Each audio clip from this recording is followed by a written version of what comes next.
Sandali lang, huwag muna kayong mag-skip dahil kung isa kang SSS pensioner, ang balitang ito ay maaaring magdagdag ng 3,000 sa buwan ng pensyon mo.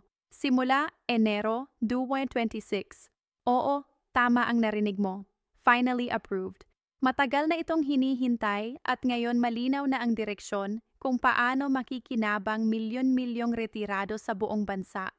Sa loob ng ilang segundo, ipapaliwanag namin kung sino ang kwalipikado, paano maaapektuhan ang kasalukuyan mong pensyon, at ano ang mga hakbang na dapat mong gawin ngayon palang para masigurong hindi ka maiiwan. Marami ang nag-aakala na automatic ito para sa lahat, pero may mahahalagang detalye na dapat mong malaman para maiwasan ang pagkabigla sa payout. Hindi ito chismis, hindi rin ito clickbait.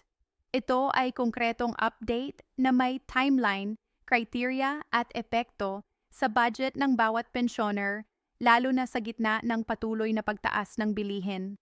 Kung umaasa ka sa pensyon para sa gamot, pagkain at pangaraw-araw na gastusin, ang dagdag na 3,000 ay malaking ginhawa. Pero kung tama ang iyong impormasyon, manatili ka hanggang dulo dahil ibabahagi namin ang mga pinakabagong linaw, ang karaniwang pagkakamali ng mga pensioner at ang mga practical na tips para masulit ang pagtaas na ito. Huwag hayaang maunahan ka ng maling balita, dito ka sa sigurado. Kung mahalaga sa ang ganitong updates, i-like mo na ang video ngayon para mas marami pang pensioners ang makarinig ng totoong balita at benepisyo. Alam mo ba sa bawat SSS pensioner sa bansa, ang balitang ito ay hindi lang basta numero, ito ay pag-asa. Ito ang dagdag na pondo na maaaring magbigay ginhawa sa pangaraw-araw na gastos mula sa pamasahe, pagkain, gamot hanggang sa simpleng luho na dati ay iniwasan. Dahil sa kakulangan ng budget, minsan ang 3,000 ay parang maliit lang sa unang tingin. Pero para sa maraming pensioner, ito ay makabuluhang pagbabago sa kanilang pamumuhay. Sa katunayan, ilang pensioner ang nagulat ng malaman na ang pag-aproba ng dagdag na pensyon ay opisyal na at nakatakdang ipatupad simula Enero 2026. Walang paligoy-ligoy, walang delay. Ito ay formal na nakasaad sa dokumento ng SSS at kumpirmado ng mga awtoridad. Ngunit bago tayo masyadong masaya, kailangan nating maintindihan ang mga detalye ng programa. Maraming pensioner ang umaasa na automatikong darating ang dagdag sa kanilang account. Totoo, may bahagi na automatiko pero may ilang kailangang proseso at update sa SSS records para matiyak na makukuha mo ang buong benepisyo. Hindi ito komplikado, ngunit kung hindi mo ito malalaman ngayon, maaaring mahuli ka o hindi mo makuha ang tamang halaga sa unang payout. Kaya, napakahalaga na manatili ka sa video hanggang sa dulo. Dahil dito, ipapaliwanag natin step by step kung paano magiging smooth ang pagtaas na ito. Alam mo, marami ang natatakot sa mga ganitong balita. Bakit? Dahil sa dami ng pekeng impormasyon sa social media, may mga nagkakalat ng maling balita tungkol sa pension hikes. May nagsasabi na PH 5,000, 10P1,000 o kahit 20,000 daw ang dagdag na talagang hindi totoo. Ang totoo, ang lehitimong pag-aproba ay 3,000 kada buwan para sa mga kwalipikadong pensioner at ito ay isang stable at sustainable increase na siguradong makikita sa bank account simula Enero 2026. Ngayong alam mo na ang eksaktong halaga, pag-usapan natin ang kung sino ang kwalipikado. Una, dapat ikaw ay aktibong nakarehistro sa SSS bilang pensioner. Pangalawa, ang iyong pension status ay hindi pending o may iba pang administrative issues. At pangatlo, ang pagbabayad ng SSS contributions mo noong panahon ng iyong trabaho ay dapat kumpleto at na-validate. Kung alinman sa mga ito ay hindi tugma, maaaring ma-delay ang iyong benepisyo. Kaya ngayon pa lang, magandang ideya na suriin ang iyong SSS account, i-update ang mga impormasyon at siguraduhin na walang pending issues. Ngayon, marami ang nagtataka, paano ba talaga nakakaapekto ang dagdag na 3,000 sa pangaraw-araw na buhay? Isipin mo ito. Kung dati ay sapat lang ang pensyon para sa pangunahing gastusin, ang dagdag na ito ay maaaring magbigay ng ekstra na pera para sa gamot na kritikal para sa maraming senior citizens. Pwede rin itong gamitin para sa pagpapabuti ng nutrisyon, dagdag pang grocery o kahit simpleng kasiyahan tulad ng paminsang pagkain sa labas kasama ang pamilya. Ang epekto nito ay mas malalim kaysa sa inaakala ng marami. Hindi lang ito pera kundi kalayaan at kapayapaan ng isip na alam mong may dagdag pondo ka bawat buwan. Bukod dito, may mga updates din ang SSS sa kanilang online system para sa mas mabilis na verification ng pension status. Kung dati ay kinakailangan pang pumunta sa opisina para sa simpleng inquiry, ngayon ay pwede mo na itong ma-check sa SSS mobile app or sa website. Ang modernization na ito ay malaking tulong para sa mga pensioner na hindi na gaanong makalakad sa opisina o may health concerns. Sa ganitong paraan, mas madali at mas ligtas ang pag-access sa impormasyon at sa iyong benepisyo. Isa pang mahalagang punto ang schedule ng payout. Simula Enero 26, 26, makikita ang dagdag na $3,000 sa unang payout. Para sa karamihan, ito ay sa pamamagitan ng bank deposit o SSS check depende sa nakarehistrong paraan ng pagtanggap ng pensyon. Para sa mga may direct deposit, tiyak na automatic na mapupunta sa account mo. Ngunit para sa mga tumatanggap pa rin ng physical checks, kailangan mong i-monitor ang schedule sa iyong local SSS branch upang matiyak na hindi ka mahuhuli. Ngunit bago natin talakayin ang karagdagang detalye, isipin mo muna ang epekto nito sa maraming pamilya ng pensyoner. Maraming anak at apo ang umaasa sa kanilang lolo at lola para sa suporta at kahit maliit na dagdag na triliyas ay maaaring makapagbigay ng higit na seguridad sa buong pamilya. Halimbawa, ang isang pensioner na dati ay kailangan pang mag-budget para sa gamot at pagkain ay ngayon ay maaaring maglaan ng kaunting halaga para sa educational needs ng apo o kahit para sa emergency fund. Sa ganitong paraan, ang pagtaas ng pensyon ay hindi lang para sa pensioner, ito rin ay para sa kabuuang kapakanan ng pamilya. Ngayon, pag-usapan natin ang timeline at proseso. Maraming pensioner ang nag-aalala kung kailan nga ba nila makikita ang dagdag sa kanilang account.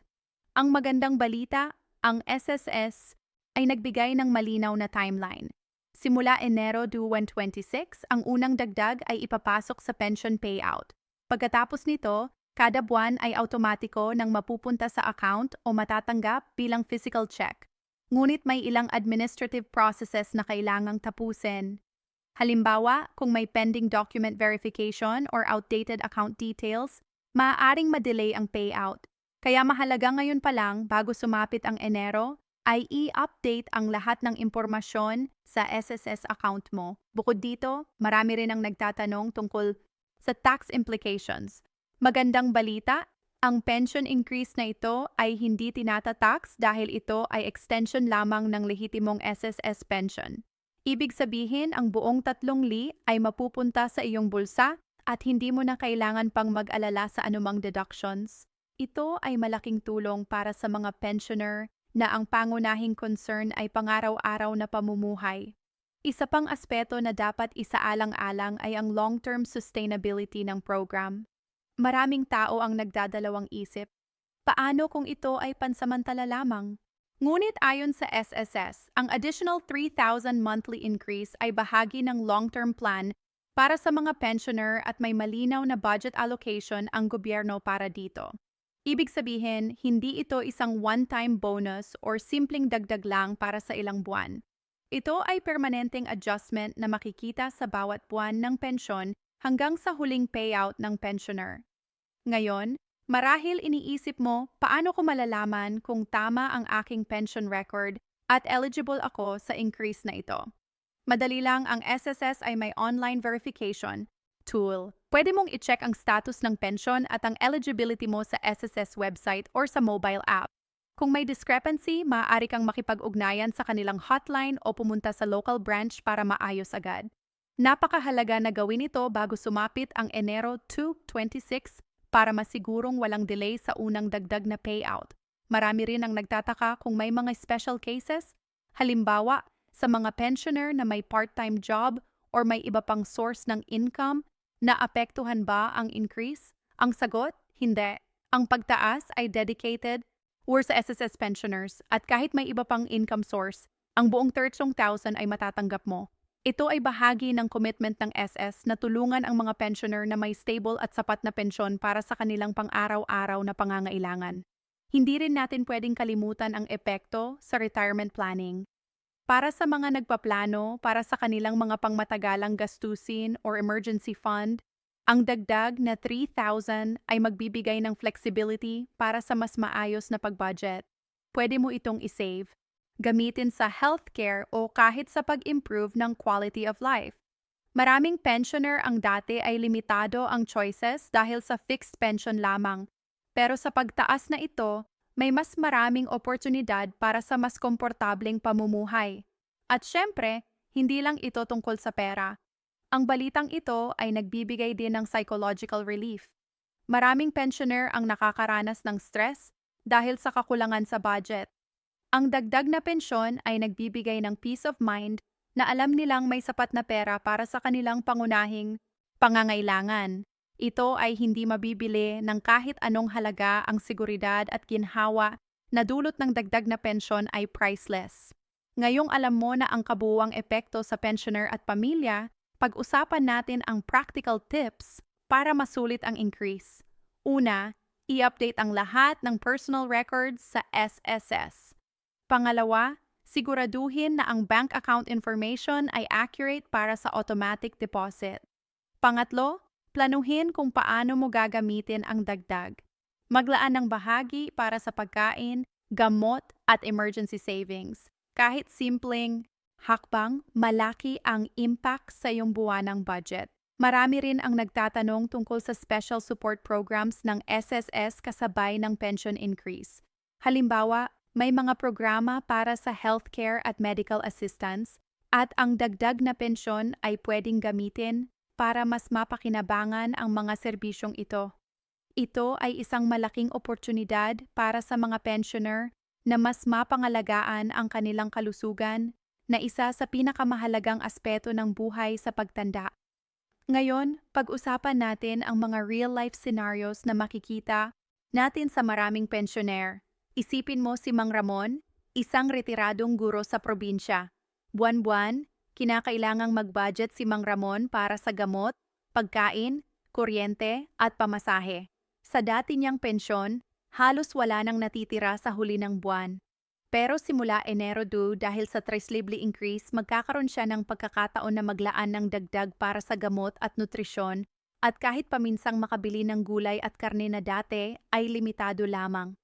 Ang simpleng dagdag na ito ay maaaring magbigay sa kaniya ng kalayaan sa pamumuhay. Hindi na kailangan pang mag-alala kung sapat ba ang pera sa katapusan ng buwan o kaya naman si Aling Nena, isang retiradong nurse sa lungsod. Sa kanya, ang dagdag na pensyon ay hindi lamang para sa pangaraw-araw na gastusin. Ginagamit niya ito upang magtabi ng emergency fund. Isang bagay na dati ay hindi niya magawa. Kahit may maliit na problema sa bahay o medical na gastos, hindi na siya kailangan pang manghiram o mag-alala kung saan kukunin ang pera. Ang psychological relief na dulot nito ay hindi matatawaran, ngunit hindi lang sa simpleng dagdag sa wallet ang epekto. Maraming pensioner ang natutong masado sa kanilang finances dahil sa bagong increase. Halimbawa, si Mang Benigno, isang retiradong empleyado sa gobyerno, ay nagdesisyon na gamitin ang dagdag na pensyon para sa micro-investment at savings. Sa ganitong paraan, ang 3 Lizor Zero ay hindi lang pera para sa buwanang gastusin, kundi investment para sa hinaharap. Ang konseptong ito ay bagong perspektiba para sa maraming pensioner. Ang dagdag na pensyon ay pwedeng maging tool para sa financial empowerment. Ngayon, isa pang mahalagang bagay na dapat pag-usapan ay ang common misconceptions tungkol sa increase. Una, marami ang iniisip na automatic lahat ay matatanggap. Totoo, pero may mga dokumento at account updates na kailangang gawin. Kung hindi, maaring ma-delay ang unang payout. Pangalawa, may nag-aakalang ito ay isa lamang one-time bonus. Mali ang 3,000 ay permanent adjustment sa monthly pension at makikita sa bawat buwan ang payout simula Enero 2.26. Pangatlo, may mga nagtataka kung may or epekto ito sa iba pang benefits. Ang sagot, walang pagbabago sa ibang benepisyo. Ang increase ay nakalaan lang sa SSS pension. Bukod dito, maraming pensioner ang nagtataka kung paano ito makakaapekto sa kanilang healthy planning. Ang totoo, dahil sa dagdag, marami ang makakapaglaan ng pera para sa mas maayos na gamot at preventive checkups. Isang simpleng halimbawa, kung dati ay kulang ang budget para sa buwan ng maintenance medicine, ang dagdag na 3,000 ay maaaring gamitin para siguraduhing hindi napuputol ang treatment. Ang ganitong aspeto ay kritikal dahil kalusugan ang isa sa pinakamahalagang asset ng bawat senior citizen.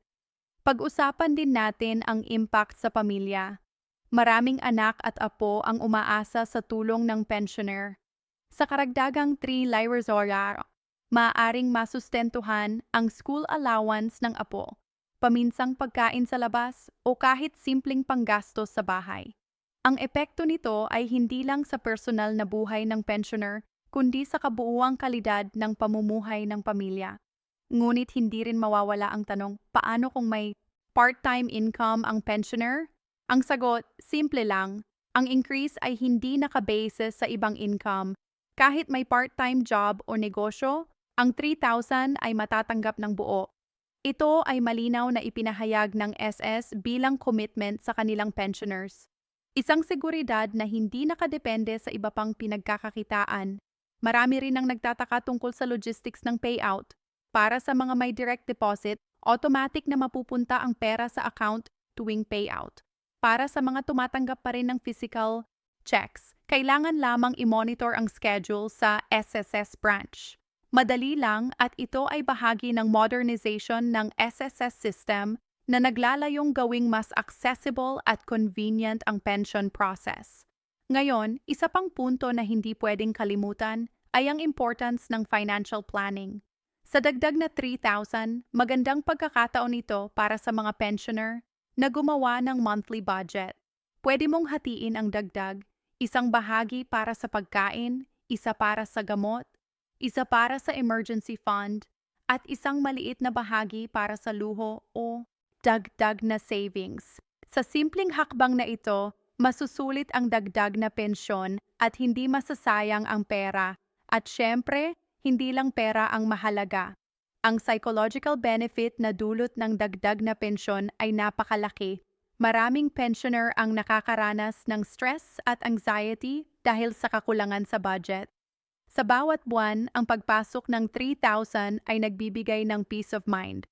Alam nilang may dagdag silang pera para sa pangunahing pangangailangan at hindi na kailangan pang mangiram o mag-alala sa katapusan ng buwan. Ngayon, pag-usapan natin ang ilan sa pinakakaraniwang tanong na inihahandle ng mga pensioner tungkol sa 30,000 increase. Maraming senior citizens ang nag-aalala at nagtatanong, bakit may iba na agad nakatanggap habang ako hindi pa? Ang sagot dito ay simple, ang eligibility verification at accounts. Kung may incomplete documents or outdated information, maaaring ma-delay ang payout. Kaya mahalaga ngayon pa lang ay siguraduhin na kumpleto ang personal at banking information sa SS. Sa ganitong paraan, sa unang payout pa, lang makukuha mo na ang buong benepisyo ng walang aberya. Isa pang karaniwang tanong, paano kung may pending loans or deductions sa SSS? Ang sagot, ang 3 Lyrazon increase ay hindi maaapektuhan ng ibang deductions, maliban na lang kung may legal or mandatory deductions gaya ng court order or child support. Ibig sabihin, ang buong increase ay mapupunta sao para talagang magamit sa pangaraw-araw na pangangailangan. Marami rin ang nagtatanong kung paano makakaapekto ang increase sa healthcare benefits. Sa katunayan, mas maganda ang epekto nito dahil ang dagdag na pensyon ay pwedeng gamitin para sa preventive check-ups, maintenance medicines at iba pang health-related needs. Para sa maraming senior citizens, ito ay game changer dahil dati ay limitado ang budget para sa kalusugan. Ngunit sa bagong increase, mas may kakayahan silang alagaan ang sarili. Ngayon pag-usapan natin ang timing at planning. Kung tatandaan, simula Enero 2.26 ay unang matatanggap ang dagdag. Ngunit magandang ideya rin ay gumawa ng financial plan. Bago pa man dumating ang payout, pwede mong hatiin ang dagdag. Isang bahagi para sa pagkain, isang bahagi para sa gamot at health needs, isang maliit na bahagi para sa emergency fund, at isang maliit na bahagi para sa luho o personal enjoyment. Sa ganitong paraan, hindi lamang sapat ang pera sa bawat buwan, kundi nagagamit din ito ng maximum benefit. Bukod dito, may ilang pensioner na nag-aalala tungkol sa long-term sustainability ng increase. Magandang balita, ang SSS ay malinaw na naglaan ng budget para sa long-term implementation. Hindi ito one-time bonus. Ang 3,000 increase ay permanent adjustment sa monthly pension. Kaya makikita ito sa bawat buwan ng payout hanggang sa huling buwan ng pensyon. Ito ay malaking relief para sa mga pensioner na dati ay nag-aalala kung sapat ba ang kanilang pensyon sa matagal na panahon. Ngunit hindi mawawala ang concern ng mga pensioner tungkol sa eligibility verification. Ang pinakamabilis na paraan para matiyak na kwalipikado ka ay i-check ang SSS online system or mobile app o pumunta sa local branch. Dito, makikita mo agad ang status ng iyong pensyon at kung may kulang na requirements. Kung may discrepancy, mas maganda na ayusin ito agad upang masigurong walang delay sa unang payout. Isang mahalagang punto rin ang psychological impact. Maraming pensioner ang nakakaranas ng stress at anxiety dahil sa kakulangan sa budget. Sa bawat buwan, ang pagpasok ng 3,000 ay nagbibigay ng peace of mind.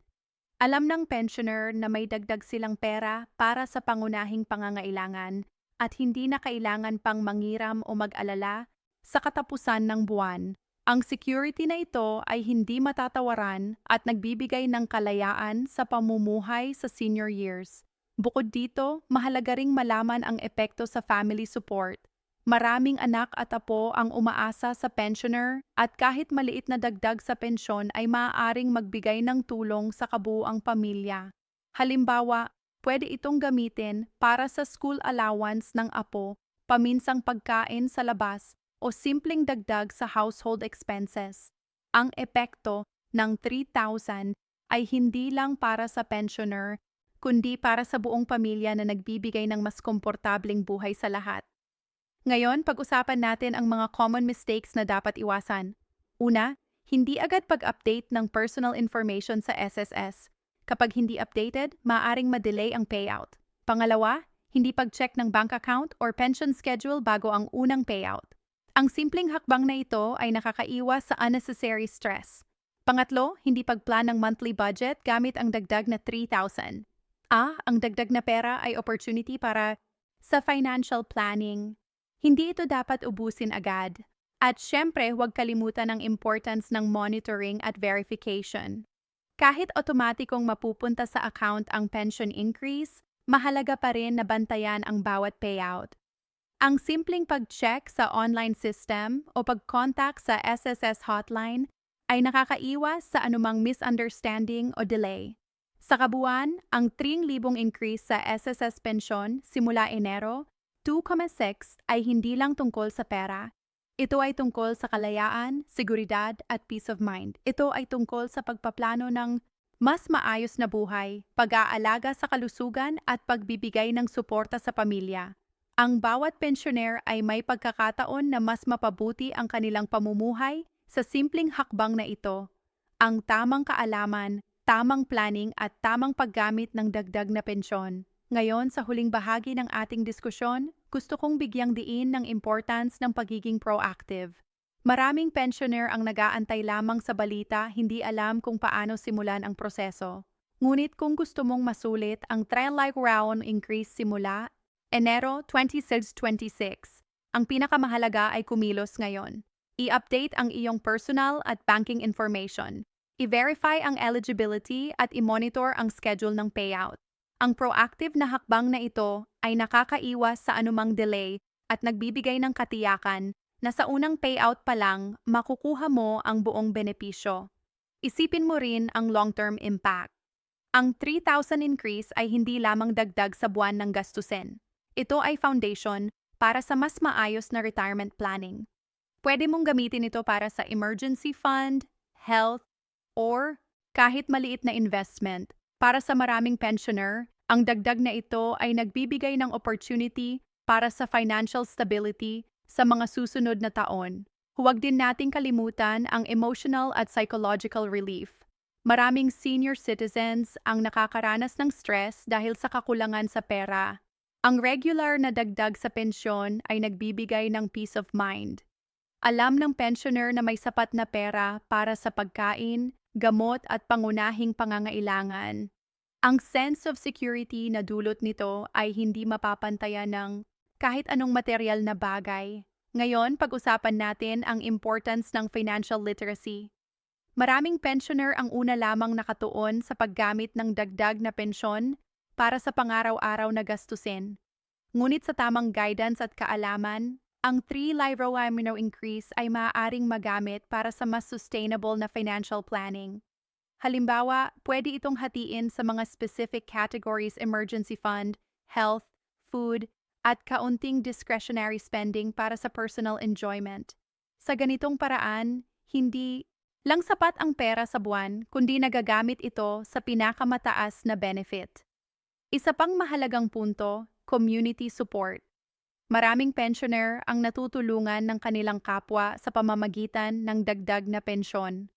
Halimbawa, pagbibigay ng kaunting tulong sa kapitbahay, paminsang pagbahagi sa mga nangangailangan, o pag-participate sa local programs ng senior citizens.